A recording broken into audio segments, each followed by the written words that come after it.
In the Solano Valley, California, the sun pours liquid gold over gently rolling hills, covered by perfectly aligned rows of grapevines.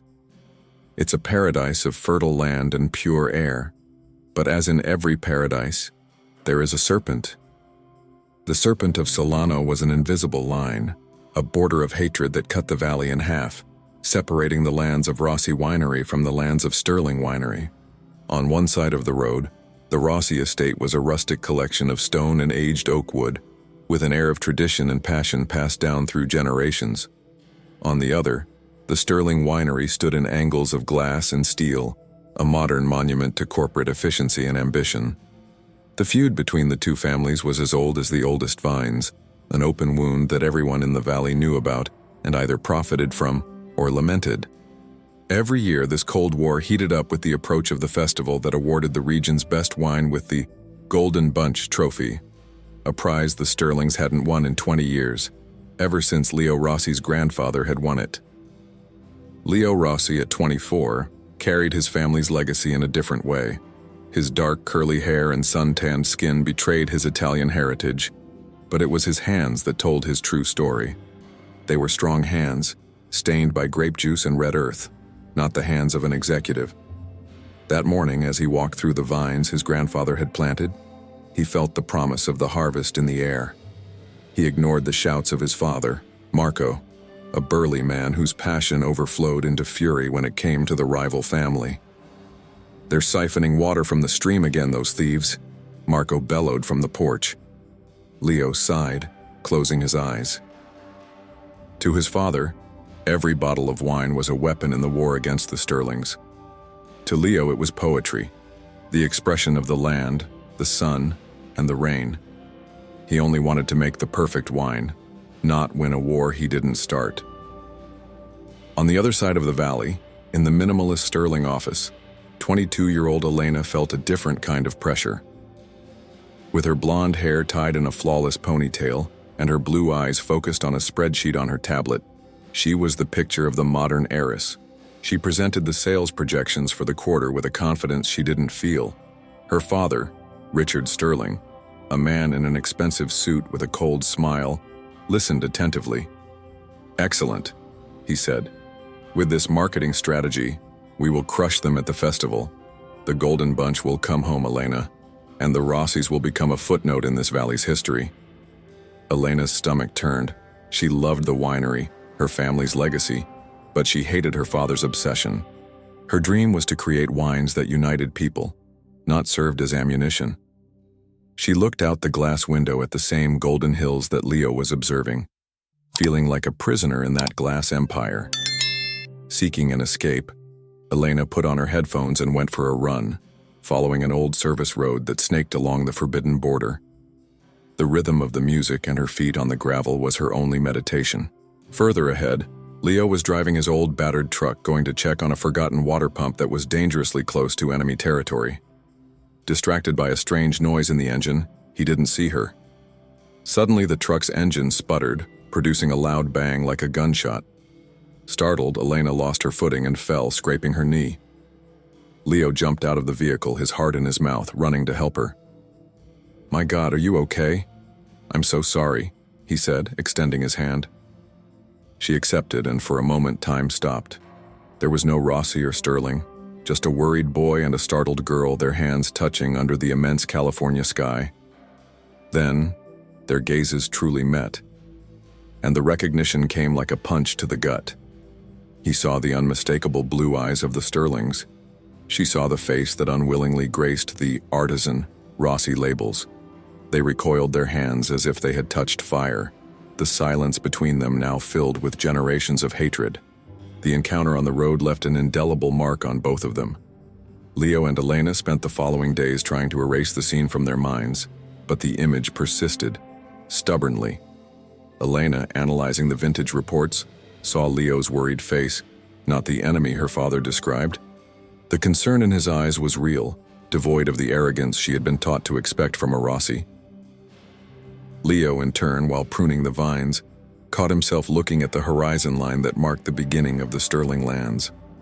He thought about the way Elena stood up quickly, trying to hide the pain and shame, an armor of pride that he realized was as heavy as his own. For the first time, the other side had a human face, and that was dangerously and disturbingly intriguing. Curiosity was like a wild vine, silently growing in the cracks of the hatred that had been imposed on them. Fate, or perhaps a force older than the rivalry itself, conspired for them to meet again. Hidden in a small valley between the two properties, there was a forgotten piece of land, covered with old, gnarled vines. The legend said they belonged to the common ancestor of the two families, planted long before the feud began. To the families, it was a cursed place, a reminder of a past union that had turned into poison. But for Leo, it was a sanctuary. He went there to study those rare grapes, feeling a connection to the valley's pure history. The same week, Elena, in her search for a competitive advantage, discovered in the old property maps the existence of that abandoned vineyard. A soil analysis suggested that those grapes could be the key to a unique wine, a way to innovate her father would never imagine. On a late afternoon with an orange sky, she went there, armed with a notebook and the hope of a secret. And she found Leo, sitting on the ground sketching the twisted vine leaves in a leather journal. The initial shock quickly gave way to a different kind of tension. It wasn't the instinctive hatred of the first time, but a caution loaded with curiosity. "What are you doing here?" Elena asked, her voice more defensive than she intended. Leo slowly stood up without hiding his journal. "The same as you, I imagine," he replied, looking at her notebook. "Trying to hear what the land has to say before our parents suffocate it with their screams." His honesty disarmed her. Instead of walking away, they hesitated, and then they started to talk. The conversation flowed surprisingly well. They talked about the grapes, about the acidity of the soil, about the challenge of capturing the taste of the sun in a bottle. Leo spoke with the passion of an artist, Elena with the precision of a scientist. They discovered in each other not an enemy, but an equal, a mirror of their own passion. In that conversation, they realized that their dreams were identical: to create a wine that expressed the soul of Solano Valley, not the bitterness of their families. The sun had already set when silence returned, but this time it was a comfortable silence. They had discovered something together, and that abandoned vineyard had become the vault for their first secret. "No one can know about this place," Elena said almost in a whisper. "Our parents, they would destroy it." Leo nodded in agreement. "This place is neither Rossi nor Sterling. It's ours." The word ours hung in the air, charged with a powerful and dangerous meaning.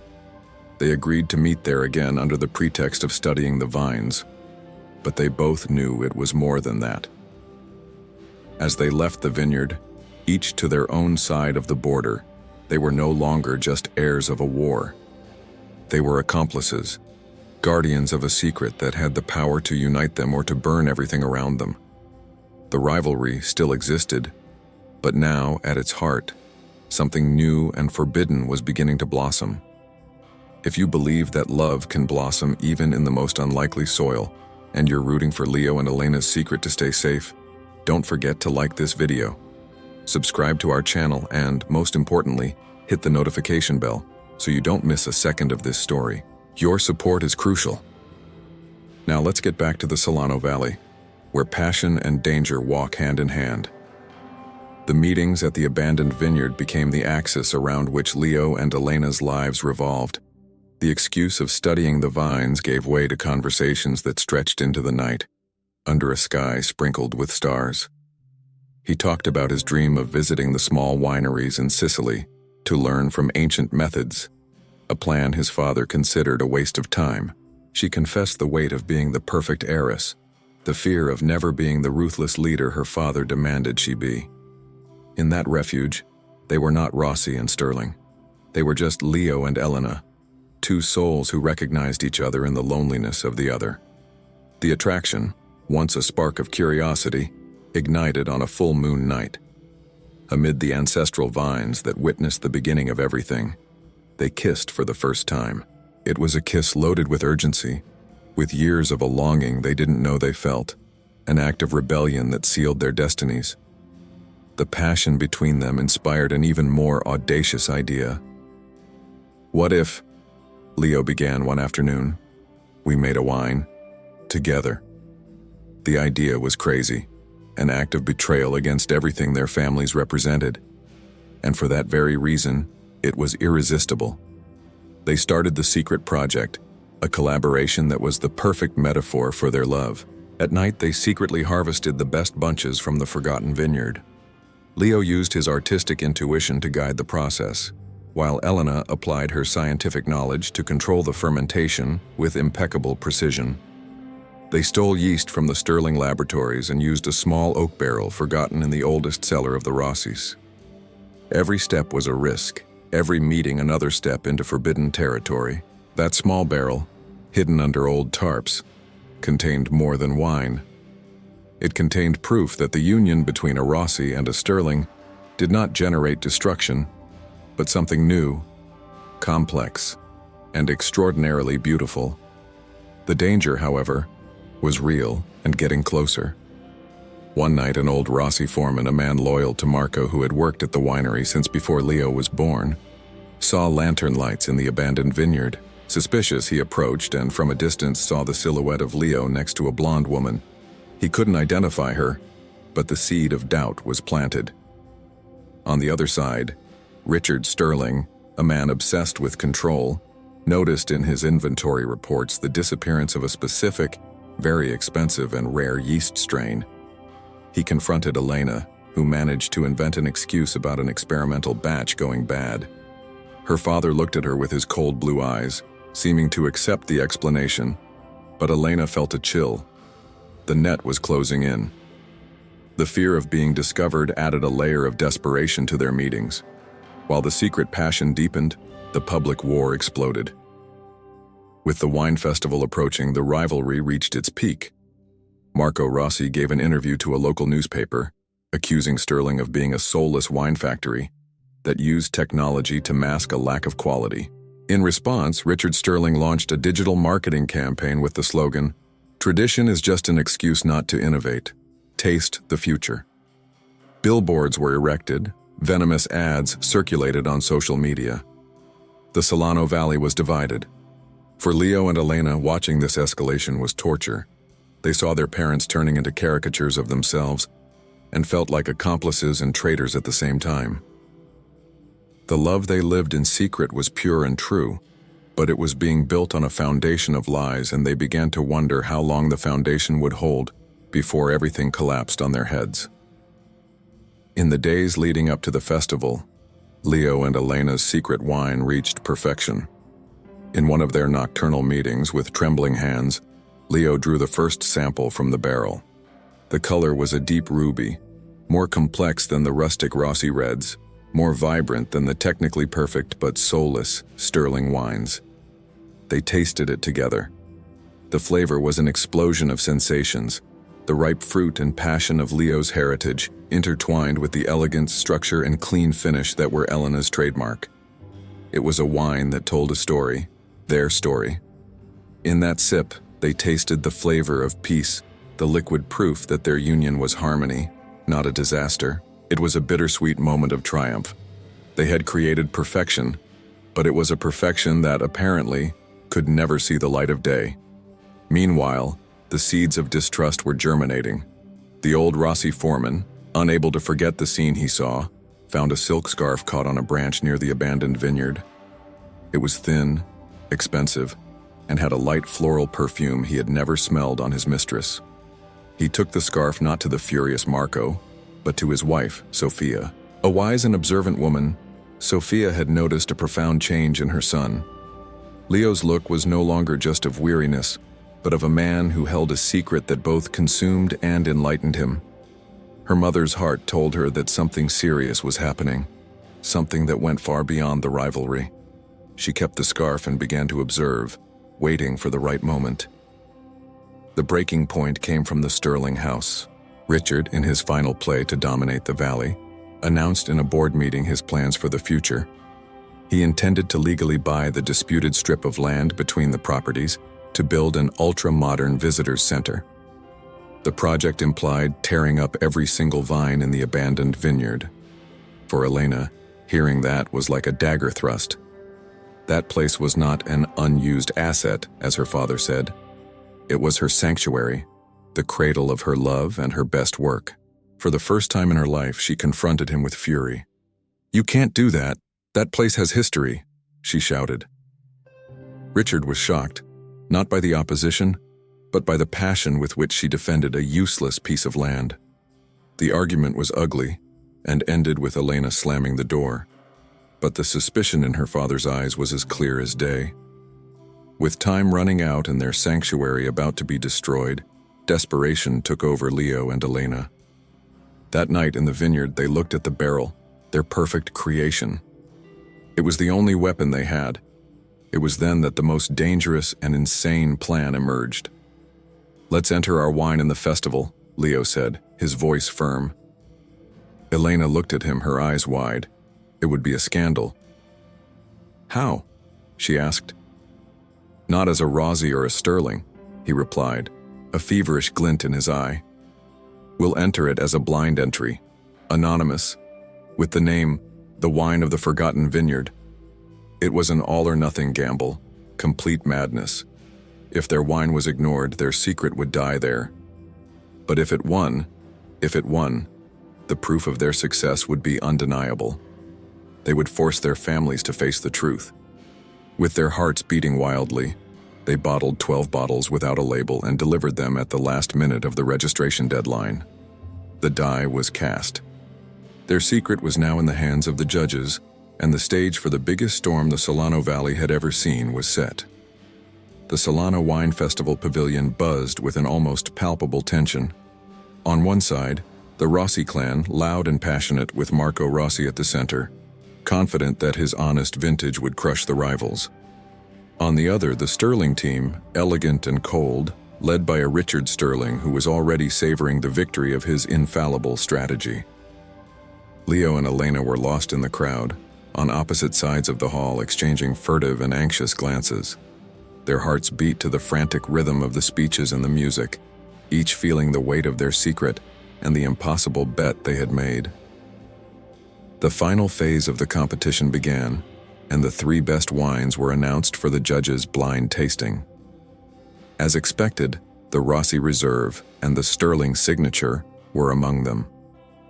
But the third finalist caused a murmur that spread like wildfire, an unknown wine called the Wine of the Forgotten Vineyard. The judges praised its color, its complex aroma, its perfect balance between the strength of tradition and the elegance of innovation. Marco and Richard looked at each other across the hall, a mutual expression of fury and confusion on their faces. Who dared to challenge them? The master of ceremonies stepped onto the stage holding the envelope with the name of the great Golden Bunch winner. The silence was total. "And this year's winner," he announced with a dramatic pause, "is the Wine of the Forgotten Vineyard." The crowd exploded in gasps of shock. We asked the producer of this exceptional wine to come to the stage to receive their prize. No one moved. Leo and Elena's parents scanned the crowd, looking for the face of the traitor who had stolen their glory. Then, to everyone's amazement, Leo Rossi took a step forward and began to walk toward the stage. From the other side, breaking through the barrier of her shocked team, Elena Sterling did the same. Their paths converged at the foot of the stairs. Before hundreds of wide eyes, they took hands. Together they climbed the steps and stopped in the center of the stage, facing the stunned silence of their families. "Traitor!" Marco Rossi's cry ripped through the air. "Elena, what is this nonsense?" Richard hissed. But Leo took the microphone, his voice firm as it echoed through the hall. "This wine," he began, "is not mine. It's ours." He looked at Elena, who nodded. "It was made with grapes from the vineyard on the border, the place our families call cursed.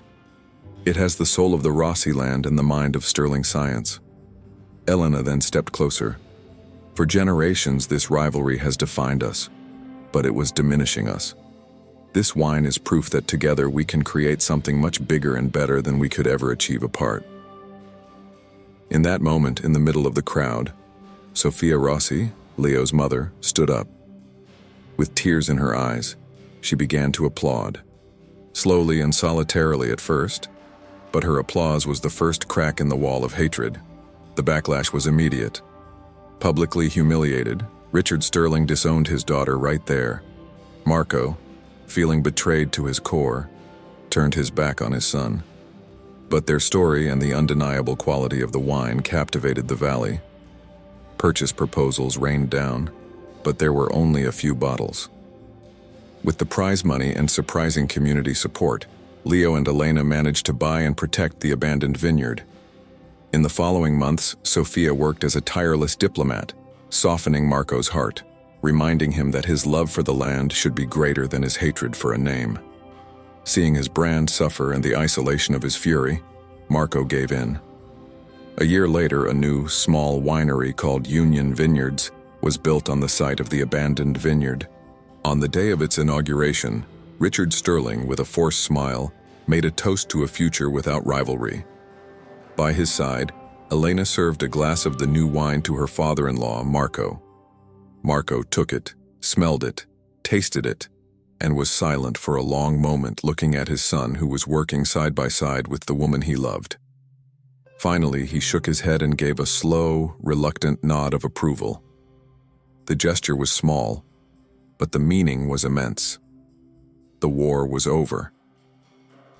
In its place, a new legacy, born of love and courage, began to put down deep roots in the soil of the Solano Valley. And so, in the heart of the Solano Valley, a new legacy began.